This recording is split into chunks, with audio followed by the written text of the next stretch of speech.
Pensa só, e se uma ideia lá do século XIV fosse, na verdade, a ferramenta mais afiada que a gente tem para lidar com o nosso mundo de hoje? Pois é, a gente vai mergulhar na mente de William of Ockham, um pensador que, com um princípio bem simples, ajudou a moldar a filosofia e a ciência do jeito que a gente conhece. Então, para começar, vamos direto ao ponto com uma pergunta que está bem no coração do pensamento dele. Imagina o seguinte, a gente tem duas explicações para uma mesma coisa. Qual delas é a melhor? Aquela super complexa, cheia de "e se" de suposições, ou a mais simples, mais direta ao ponto? Bom, Ockham tinha uma resposta bem clara para isso. Olha só essa frase em latim. Entia non sunt multiplicanda prater necessitatem. Parece complicado, né? Meio enigmático. Mas é aqui, dentro dessa frase, que está a resposta do Ockham. E olha, é um dos princípios mais elegantes e, sério, mais poderosos de toda a história do pensamento. Traduzindo isso para o nosso bom português, quer dizer mais ou menos o seguinte: as coisas não devem ser multiplicadas sem necessidade. Essa ideia ficou famosa como a navalha de Ockham. E não é uma lâmina de verdade, claro. É tipo uma ferramenta mental, sabe? Para a gente cortar o excesso, aparar as complicações. A regra é super simples. Se existem duas teorias que explicam a mesmíssima coisa, a melhor provavelmente é a que faz menos suposições, a mais limpa. E olha, essa busca pela simplicidade não era só uma questão de, de gosto pessoal ou de estilo. Não mesmo. Isso se tornou um princípio fundamental, um verdadeiro pilar que ia, literalmente, redefinir a filosofia e abrir a estrada para o método científico. Mas, para a gente entender de verdade o porquê dessa ideia ter sido tão revolucionária, a gente precisa fazer uma viagem no tempo. Vamos voltar lá para o século XIV, para dar uma olhada no cenário intelectual que o Ockham encontrou e que ele resolveu desafiar. Naquela época, o pensamento era todo dominado pela escolástica. Pensa num sistema filosófico super, mas super complexo mesmo. A ideia era usar uma lógica rigorosa para tentar provar verdades profundas sobre Deus, sobre o universo. Tomás de Aquino era mestre nisso. Aí chega o Ockham e pá! Ele questiona a base de tudo isso. Ele desafia a própria ideia de que a razão humana conseguiria sozinha construir essas teorias gigantescas e tão elaboradas. E essa tal navalha dele não surgiu do nada, não. Ela nasceu como resposta a uma pergunta filosófica, daquelas bem profundas, sabe? Uma pergunta que, na verdade, ecoa até hoje. O que é que, de fato, existe de verdade?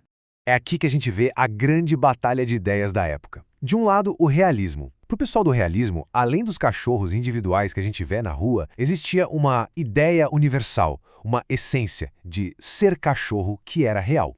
Do outro lado, a visão do Ockham, o nominalismo.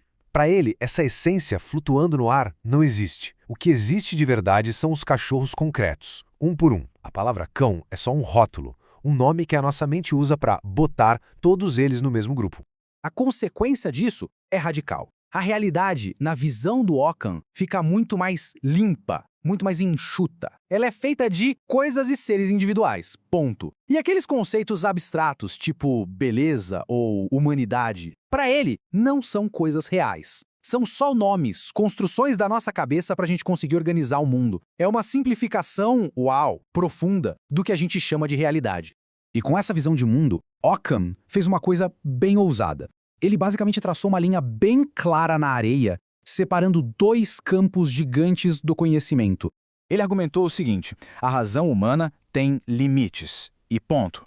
Coisas como a existência de Deus, a criação do mundo, a imortalidade da alma, nada disso, segundo ele, podia ser provado pela filosofia.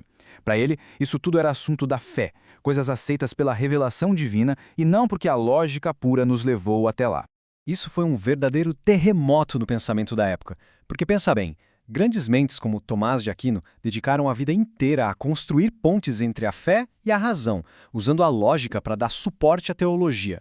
Aí vem Ockham com a sua navalha e bzaz, ele corta essa ponte. Para ele, essa tentativa de provar a fé com a razão já nascia errada. Fé é uma coisa, razão é outra. São domínios diferentes. E é exatamente aqui que todas as peças se encaixam. A filosofia desse monge medieval não ficou lá, presa no século XIV. Pelo contrário, ela abriu um caminho, uma avenida, para o surgimento da ciência moderna do jeito que a gente conhece. Vamos seguir essa trilha que a filosofia de Ockham abriu. Pensa nisso como uma sequência. Primeiro passo, Ao simplificar a metafísica, ele forçou o olhar das pessoas para o mundo concreto, para aquilo que a gente pode de fato observar. Segundo passo, ao separar fé e razão, ele meio que libertou a razão para estudar o mundo natural sem amarras. E isso leva, claro, ao terceiro passo, a valorização da experiência, da observação, ou seja, a base de todo o método científico. E a tal da navalha de Ockham virou uma ferramenta essencial na caixa de ferramentas da ciência. Essa busca pela teoria mais simples, mais elegante, aquela que não fica inventando hipóteses sem necessidade, isso guiou o trabalho de gigantes, de gênios como Isaac Newton e Albert Einstein. Simplicidade passou a ser um sinal de profundidade, de genialidade. Então, para a gente fechar e resumir de um jeito bem claro, quais são os pilares do pensamento dele? Vamos lá. Realidade é feita de coisas individuais. Conceitos universais são só nomes. A melhor explicação é sempre a mais simples. E a fé e a razão andam em pistas separadas. É uma filosofia enxuta, sim, mas poderosa e com consequências que, nossa, foram imensas. E tudo isso nos traz uma reflexão final para hoje. A gente vive numa era de excesso de informação, né?